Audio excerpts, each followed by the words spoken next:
Hello and welcome to 1 in 20. My name's Liam and today we're going to be talking about ability checks, saving throws and proficiency bonus. Now if you've seen our previous videos, link over here, then you will know, as we've mentioned before, that ability scores apply to nearly everything we do in the game. However, there's a few variances in how we work these out and we're going to go through these in a moment. And we're rolling.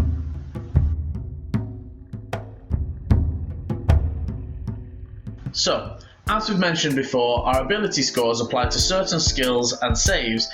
This is determined by specific rules in our PHB.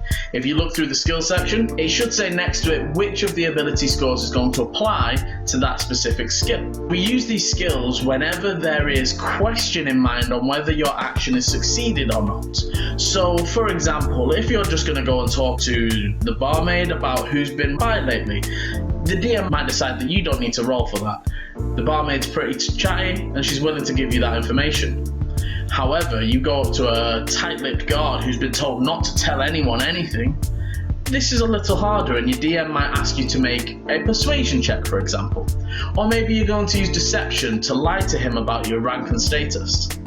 Either way, we would take our trusty D20 or 20-sided dice, give it a roll, and add the relevant modifier from the correct ability score. So in the case of persuasion or deception, we're going to add charisma. So as we talked about before, if you had a 14 in your charisma, this relates to a +2 modifier. You roll your d20, you add 2. This is then applied against a difficulty class. This is decided either by the DM or by some of the rules that we are looking to have access to. If your roll beats the number determined by the DM or the book, then you succeed. Simple as that. The next thing we need to look at is saving throws. So these are slightly different, but also work in a kind of similar way. We also use these when it's questioning whether you're going to succeed at a specific task, but they're nearly always in reaction to something that is happening to you.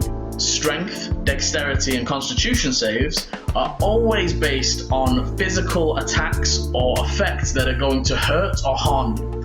For example, constitution is used to resist diseases and fight off that poison. Dexterity is used to dodge out of the way of the exploding fireball or duck just in time as 5 crossbow bolts shoot from a trap in the wall. Strength is used to lift the iron fort gate or break it down if necessary, using your strength to lift, carry and push more than you normally physically could. Our intelligence, wisdom and charisma saves nearly always apply to a mental attack or something that is trying to impose its own will upon yours. These nearly always relate to spells and attacks of such nature, though your DM might decide that other things can affect these too. Good rule of thumb is to ask your DM. They nearly always know what check is going to be applied in the situation, and if it's a check you're not good at, you can give it a go and try and convince them of why another check might be usable.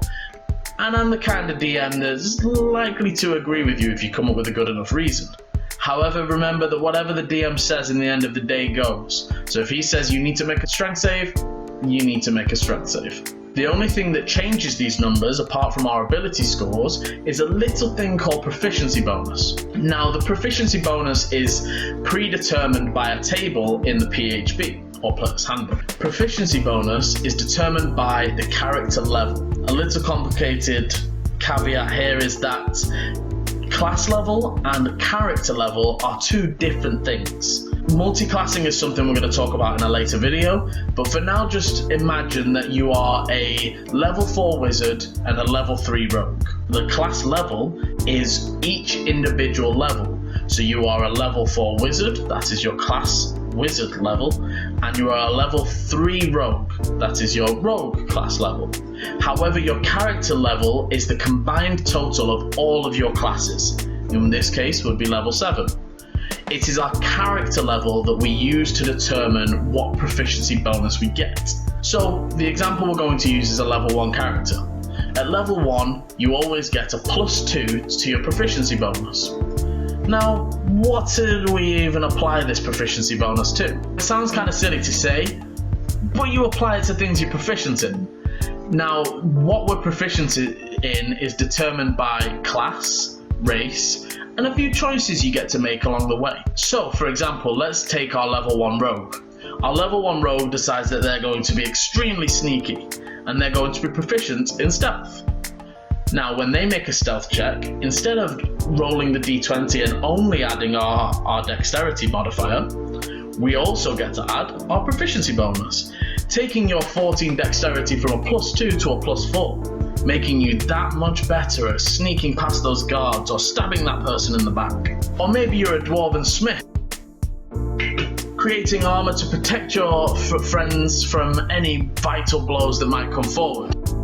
He might be proficient in smithing tools, so whenever he applies his trade and tries to craft something to do with smithing, he rolls the relevant ability, determined by the dungeon master at the time, and adds his proficiency to that roll.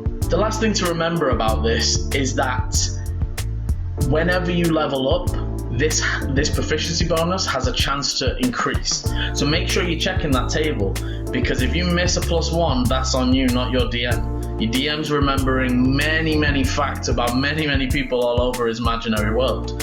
He can't keep up with every +1 and 2 that you've forgotten to check. So make sure you check the PHB every time you level up, referring to your character level and the table provided.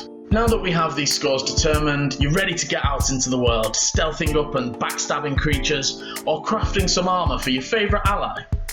Whatever it is you choose to do, you'll now be ready with a modifier and a proficiency bonus combined together to tell you what to roll.